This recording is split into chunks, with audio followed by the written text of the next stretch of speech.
warahmatullahi wabarakatuh. Perkenalkan, nama saya Saptandia Haryanti, STSPD, dari SMP Negeri 3 Babelan, Bekasi Utara.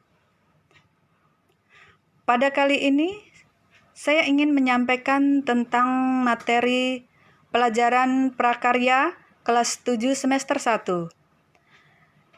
Di mana bab pertama adalah tentang kerajinan serat. Apa saja sih yang akan dibahas pada materi ini? Yang pertama adalah tentang pengertian, kemudian jenis dan karakteristik serat, ada pengolahan bahan serat, proses produksi bahan serat,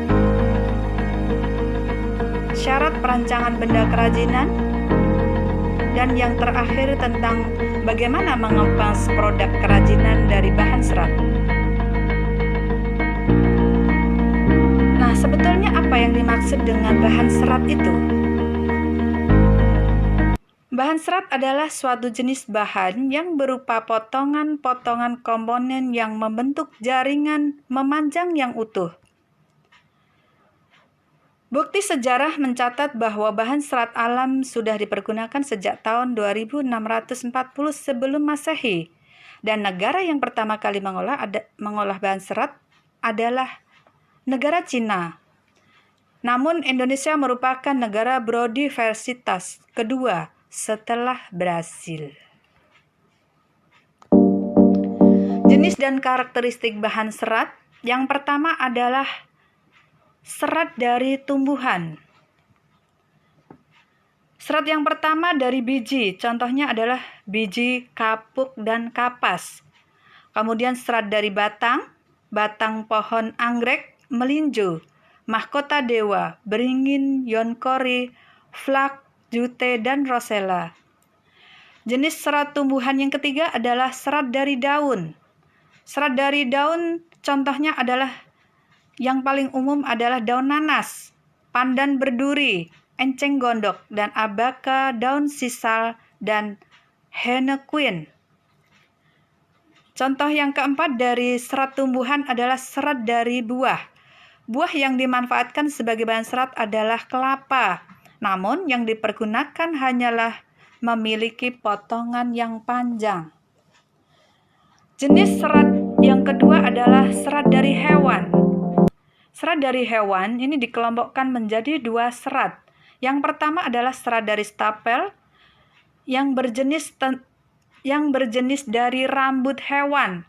Nah, hewan-hewan pada serat stapel ini merupakan serat yang berbentuk rambut hewan yang disebut dengan wool.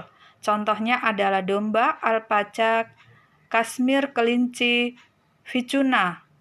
Namun rambut hewan yang paling banyak digunakan adalah wool dari bulu domba. Sedangkan serat dari filamen merupakan serat yang berbentuk jaringan. Contohnya adalah serat yang berasal dari larva ulat sutra yang digunakan untuk membentuk kepompong. Kepompong inilah yang merupakan serat lalu dipintal menjadi sebuah benang. Berikutnya adalah pengolahan bahan serat. Bagaimana sebetulnya pengolahan bahan serat? Yang pertama adalah kegiatan pemintalan benang. Dari proses pemilihan serat akan dilanjutkan pengolahan kapas menjadi benang yang disebut pemintalan. Pengolahan yang kedua tentang penggulungan benang, di mana penggulungan benang ini, benang yang sudah dipintal akan digulung menggunakan alat penggulung benang. Pengolahan yang ketiga meliputi pencelupan warna. Benang diproses dengan pencelupan untuk memperoleh warna yang kuat. Selanjutnya benang dikeringkan. Pengolahan yang keempat dengan menenun benang. Setelah kering, benang dapat ditindaklanjuti dengan proses penenunan menjadi kain. Proses produksi kerajinan serat.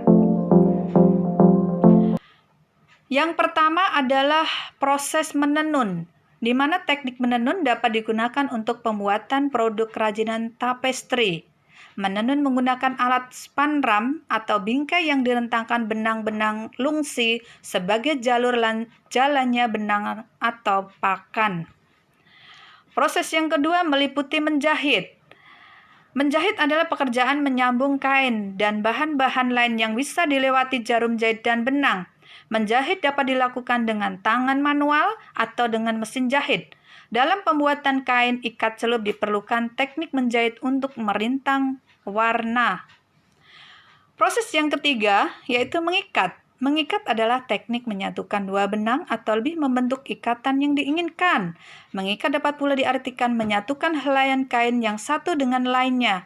Menggunakan alat pengikat untuk membentuk pola tertentu, ikatan ini dapat berupa simbol ataupun pola warna. Syarat perancangan benda kerajinan yaitu yang pertama mengenai syarat memenuhi kegunaan atau utility. Benda kerajinan harus mengutamakan nilai praktis, yaitu dapat digunakan sesuai dengan fungsi dan kebutuhan, contoh mangkuk untuk wadah sayur. Syarat yang kedua adalah kenyamanan atau comfortable. Benda kerajinan harus menyenangkan dan memberi kenyamanan bagi pemakainya, contoh cangkir didesain dan ada pegangannya.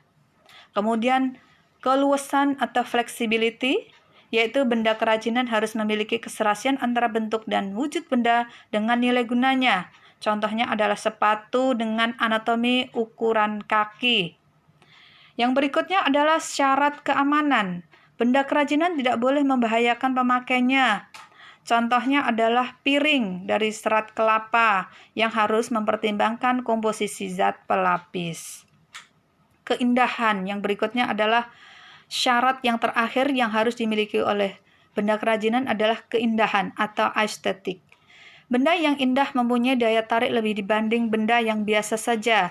Keindahan sebuah benda dapat dilihat dari beberapa hal, di antaranya bentuk, hiasan atau ornamen, dan bahan bakunya. Kemasan produk kerajinan bahan serat, yaitu dilihat dari fungsinya, mempunyai fungsi sebagai berikut. Pertama adalah menjual produk, kemudian melindungi produk, memudahkan penggunaan produk, dan memperindah penampilan produk. Contohnya adalah sebagai berikut. Semoga bermanfaat pada materi ini. Jangan lupa subscribe, like, and comment pada channel saya. Terima kasih. Assalamualaikum warahmatullahi wabarakatuh.